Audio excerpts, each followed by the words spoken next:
वे दमदारी के साथ लड़ रही है। अर्थात यहाँ सन 2007 की तरह ही फिर से अपनी पार्टी की पूर्ण बहुमत की सरकार बनाने के लिए लड़ रही है, ताकि आपको वर्तमान में भाजपा के चल रहे जातिवादी, संकीर्ण, अहंकारी व तानाशाही वाले शासन से मुक्ति मिल सके। इसके साथ ही हमारी पार्टी ने पूर्व की तरह इस चुनाव में भी बीएसपी से जुड़ने की तादाद को ध्यान में रखकर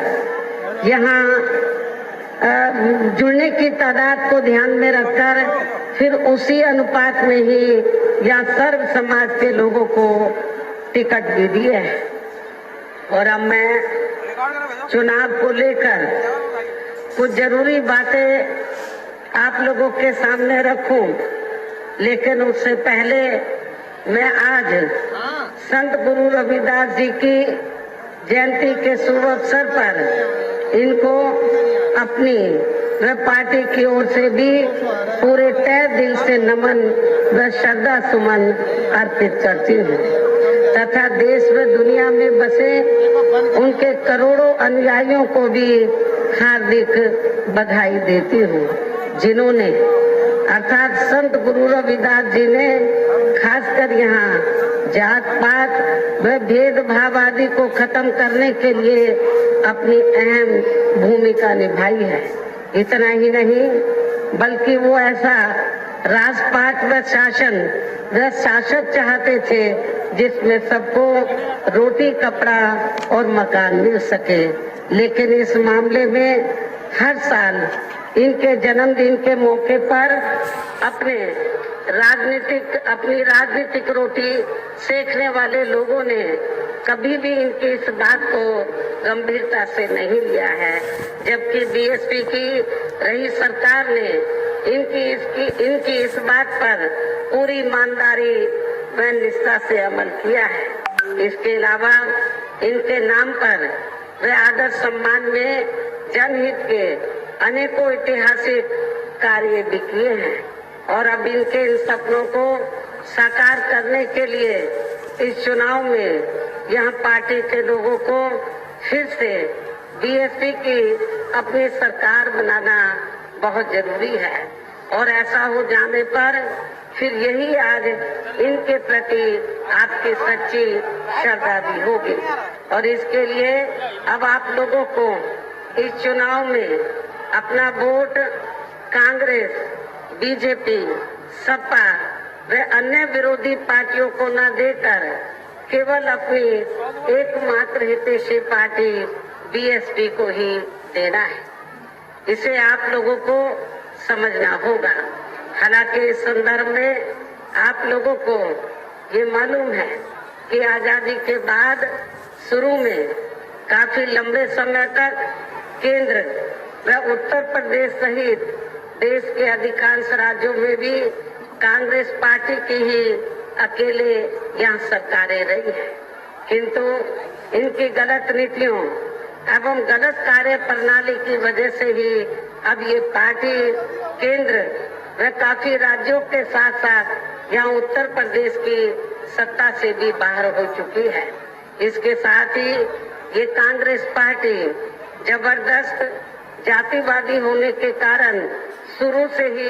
हर मामले में खासकर यहाँ दलित, आदिवासी व अन्य पिछड़ा वर्ग विरोधी पार्टी भी रही है और अभी भी है, जिस कारण केंद्र में रही इस पार्टी की सरकार ने इन वर्गों के मसीहा व भारतीय संविधान के मूल निर्माता परम पूज्य बाबा साहब डॉक्टर भीमराव अम्बेडकर को भारत रत्न की उपाधि से भी सम्मानित नहीं किया था, जिसके लिए वो हर प्रकार से पात्र भी थे। इतना ही नहीं बल्कि इनके मूवमेंट को आगे बढ़ाने के लिए अपनी पूरी जिंदगी समर्पित करने वाले मान्यवर श्री कांशीराम जी के देहांत होने पर भी केंद्र में उस समय इसी कांग्रेस पार्टी की रही सरकार ने उनके सम्मान में एक दिन के लिए भी राष्ट्र शोक घोषित नहीं किया था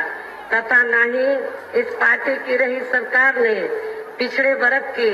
आरक्षण संबंधी मंडल कमीशन की रिपोर्ट को भी लागू किया था,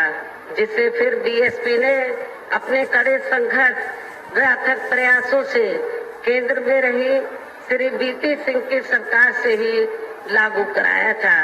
साथ ही इसी सरकार में श्री बीपी सिंह की सरकार ने ही बाबा साहब डॉक्टर भीमराव अम्बेडकर को भी भारत रत्न की उपाधि से सम्मानित किया गया था। लेकिन अब केंद्र व अधिकांश राज्यों की भी सत्ता से बाहर होने पर यही कांग्रेस पार्टी खासकर दलितों, आदिवासियों व अन्य पिछड़े वर्गों के वोटों की खातिर आए दिन किस्म किस्म की नाटकबाजी करती रहती है, जबकि इन वर्गों के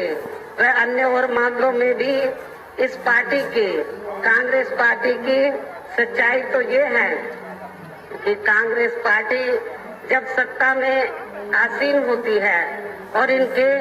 अच्छे दिन होते हैं तो तब इस पार्टी को इन वर्गों का विकास व उत्थान आदि याद नहीं आता है तथा न ही इनको महिलाओं की भी भागीदारी याद आती है। इतना ही नहीं बल्कि इस पार्टी के बाद खासकर यहाँ सपा व बीजेपी आदि की बनी सरकार में भी यूपी की जनता अधिकांश मामलों में काफी ज्यादा दुखी रही है। सपा की सरकार में तो ज्यादातर यहाँ गुंडों, बदमाशों, माफियाओं, अराजक तत्वों व सरेआम लूट खसोट करने एवं दंगे फसाद आदि कराने वालों का ही राज रहा है, जिसकी खास वजह से ही इस सरकार में हमेशा यह तनाव की स्थिति बनी रही है। प्रदेश में विकास के कार्य भी ज्यादातर यहाँ एक विशेष क्षेत्र व एक समुदाय के लोगों तक ही सीमित होकर रह गए हैं। खासकर दलितों व अति पिछड़े वर्गों तथा इनके संतों, गुरुओं व महापुरुषों आदि के साथ तो हर स्तर पर अधिकांश समय इनका सोतेला रवैया ही देखने के लिए मिला है, जिसके अनेकों उदाहरण